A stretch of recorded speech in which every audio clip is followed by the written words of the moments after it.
هاوکات لە یاریکی تری ئەمان کۆمەڵە و ڕکابرێکی بەهێز لە نێوان دوو تیپی بێژ شۆرتە و پێشمەرگی سلێمانی بەڕێوەچوو. یارێک کاستێکی بەرزی بەخۆیەوە بینی و سەرەتا شۆرتە بەڵادەستی خۆی نوان بە سەرکردایەتیە دیزانی کوردی ئەستێرە نەوزاد شێرزاد هەردوو جێمی یەکەم و دووەمیان بردەوە بە ئەنجامەکانی 26 بە 24 و 25 بە 21.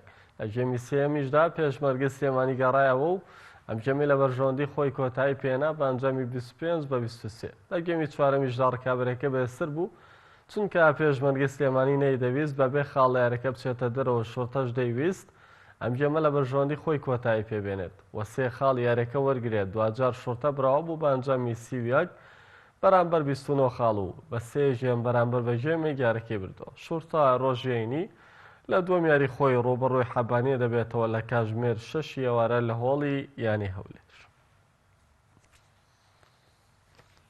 ئێمە وەکو یانش ئامادەکاری باسی جەستەیمان کردووە بۆ لە ڕووی یاریزانەکانشان یاریزانی باشن دەتوان لە یاریەکان ڕکابەری بکەن و ئێمە هەوڵ زیاتر دەدەین لە یاریەکانی داهاتوو کە سەر دەکەین بۆ چوارگۆشەی زۆرن لێ ئەنجامی باشترمان دەبێت. ئێستا ڕاستە برنەوە سەرکەوتن گرینگە بەڵام سەرکەوتنان ئێرە خاڵ لەگەڵ خۆمان نابێن بۆ چوارگۆشەی زۆرن.